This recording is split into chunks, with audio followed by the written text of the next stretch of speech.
அண்மை செய்தியை பார்த்து கொண்டிருக்கிறோம். ஆங்கிலேயர் ஆட்சி காலத்தில் உருவான பட்டாலியன் போலீசாரை மற்ற மாநிலங்களைப் போல கலைக்க வலியுறுத்தப்பட்டுள்ளது. காவல்துறையினருக்கு 8 மணி நேரம் பணி வழங்க உத்தரவிடக் கோரி உயர்நீதிமன்ற மதுரை கிளையில் பொதுநல மனு தாக்கல் செய்யப்பட்டுள்ளது. காவலர் குடும்பநல அறக்கட்டளை தலைவர் சத்யபிரியா சார்பில் உயர்நீதிமன்ற மதுரை கிளையில் மனு தாக்கல் செய்யப்பட்டுள்ளது. தமிழ்நாட்டில் போலீசார் அதிக நேரம் பணிபுரிவதால் பணிச்சுமையால் குடும்பத்தினருடன் நேரம் செலவிட முடியவில்லை என குற்றம் சாட்டப்பட்டுள்ளது.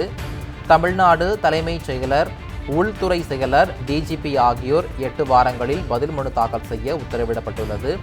அண்மை செய்தியாக பார்த்து கொண்டிருக்கிறோம். ஆங்கிலேயர் ஆட்சி காலத்தில் உருவான பட்டாலியன் போலீசாரை மற்ற மாநிலங்களைப் போல கலைக்க வலியுறுத்தப்பட்டுள்ளது. காவல்துறையினருக்கு 8 மணி நேரம் பணி வழங்க உத்தரவிடக் கோரி உயர்நீதிமன்ற மதுரை கிளையில் பொதுநல மனு தாக்கல் செய்யப்பட்டுள்ளது. காவலர் குடும்பநல அறக்கட்டளை தலைவர் சத்யபிரியா சார்பில் உயர்நீதிமன்ற மதுரை கிளையில் மனு தாக்கல் செய்யப்பட்டுள்ளது. தமிழ்நாட்டில் போலீசார் அதிக நேரம் பணிபுரிவதால் பணிச்சுமையால் குடும்பத்தினருடன் நேரம் செலவிட முடியவில்லை என குற்றம் சாட்டப்பட்டுள்ளது. தமிழ்நாடு தலைமைச் செயலர், உள்துறை செயலர், டிஜிபி ஆகியோர் 8 வாரங்களில் பதில் மனு தாக்கல் செய்ய உத்தரவிடப்பட்டுள்ளது.